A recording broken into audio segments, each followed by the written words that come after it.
અંકલેશ્વર ગ્રામ્ય પોલીસ મથક વિસ્તારમાં વેપાર સાથે સંકળાયેલ સુરેશસિંહ ઉર્ફે બબલુ યોગેન્દ્રસિંહ રાજપૂત સાથે કામકાજ બાબતે વિવાદ સર્જાતા અસામાજિક તત્વો દ્વારા હુમલો કરવાની અને જાનથી મારી નાખવાની ધમકી આપવાની ઘટના સામે આવી છે।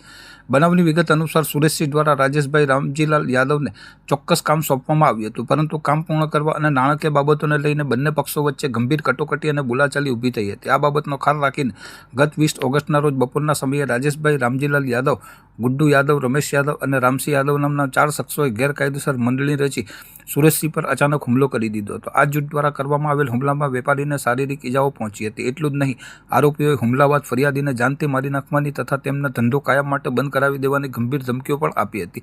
આ સમગ્ર ઘટના નજીકમાં લાગેલ સીસીટીવી કેમેરામાં કેદ થઈ હતી, જેના ફૂટેજ સોશિયલ મીડિયા અને જાહેર માધ્યમોમાં વાયરલ થતા અંકલેશ્વર ગ્રામ્ય પોલીસ એક્શનમાં આવી છે।